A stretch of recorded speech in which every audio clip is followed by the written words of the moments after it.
ಇನ್ನು ಕೆಲವೊಂದು ಕಡೆಗೆ ಈ ಮಹಾರಾಷ್ಟ್ರ ವೆಹಿಕಲ್ಗಳಿಗೆ ತಡೆ ಒಡ್ಡಲಾಗಿದೆ. ಕೊಪ್ಪಳದಲ್ಲಿ ಮಹಾರಾಷ್ಟ್ರ ಲಾರಿಗೆ ತಡೆ ಒಡ್ಡಲಾಗಿದೆ. ಕರವೇ ಯುವ ವೇದಿಕೆ ಅದನ್ನು ತಡೆಗಟ್ಟಿ ಅಲ್ಲಿ ಲಾರಿ ಚಾಲಕನಿಗೆ ಸಂಸ್ಕಾರದ ಪಾಠ. ಇತ್ತೀಚಿನ ದಿನಗಳಲ್ಲಿ ಅದೊಂದು ಶುರುವಾಗಿದೆ. ಇಲ್ಲಿಂದ ಯಾರು ಹೋಗ್ತಾರಲ್ಲ ನೋಡಿ, ಅವ್ರಿಗೂ ನಮಗೂ ಇರುವಂಥ ವ್ಯತ್ಯಾಸ ಅದೇನೇ.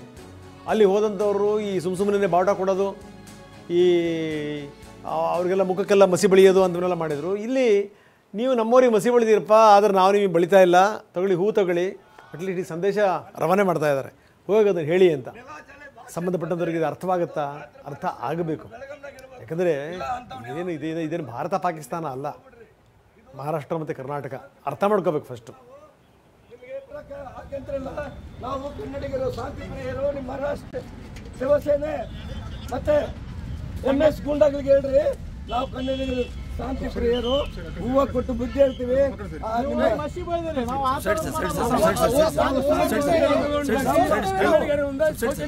ನಮ್ಮ ಕನ್ನಡಿಗರ ತಂಟಕ್ಕೆ ಬಂದ್ರೆ ಮತ್ತೆ ನೀವು ಯಾರು ಮಹಾರಾಷ್ಟ್ರದಲ್ಲಿ ಕನ್ನಡ ವಿರೋಧಿಗಳು ಯಾರು ಉಳಿಯಂಗಿಲ್ಲ. ಶಿವಸೇನೆ ಮತ್ತೆ MS ಗೂಂಡಾಗಳಿಗೆ ಇಲ್ಲಿಂದನೇ ನಾವು ಖಂಡನೆ ಮಾಡ್ತಾ ಇದ್ದೀವಿ.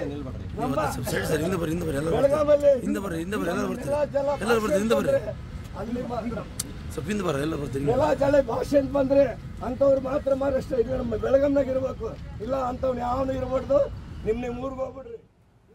ಇವತ್ತಿನ ಹೈಲೈಟ್ ಇದು. ಯಾಕಂದರೆ ಏನೇ ನಾವು ಬಂದ್ ಮಾಡ್ಬೋದು, ಏನೇ ಪ್ರತಿಭಟನೆ ಮಾಡ್ಬೋದು, ಬೇರೆಯವ್ರಿಗೆ ಯಾರಿಗೂ ಕೂಡ ತೊಂದರೆ ಕೊಡ್ತಿಲ್ಲ ಅಂತ ಅವನಿಗೆ ಎಷ್ಟರ ಮಟ್ಟಿಗೆ ಅರ್ಥ ಆಯಿತು ಅನ್ನೋದು ಇಂಪಾರ್ಟೆಂಟು ಫಸ್ಟು.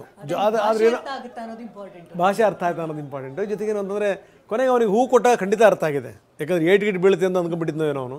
ಹೂ ಕೊಟ್ಟಾಗ ಖಂಡಿತವಾಗಲೂ ಅರ್ಥ ಆಗಿದೆ ಅವನಿಗೆ. ಬಹುಶಃ ಏನಂದ್ರೆ ಈ ಸಂದೇಶ ಎಲ್ಲ ಕಡೆ ರವಾನೆ ಆಗಬೇಕು.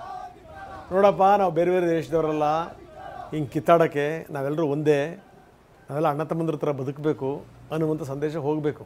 ಏನೋ ಇಲ್ಲದ ಈಗ MESದವ್ರಿಗೆ ಏನಾಗ್ಬಿಟ್ಟಿದೆ ಶಕುಂತಲಾ, ಅವ್ರಿಗೆ ಶಿವಸೇನೆ ಬೆಂಬಲ ಇದೆ. ಶಿವಸೇನೆಯವ್ರ ಸ್ಥಿತಿ ಹೆಂಗೆ ಅಂತಂದರೆ ಆ ಕಡೆಗೆ ಅಧಿಕಾರವೂ ಇಲ್ಲ, ಈ ಕಡೆಗೆ ಶಕ್ತಿನೂ ಇಲ್ಲ.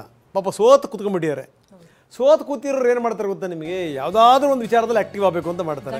ಅವ್ರಿಗೆ ಸಿಗದೆ ಏನು ಅಂತಂದರೆ ಭಾಷಾ ವಿಚಾರ.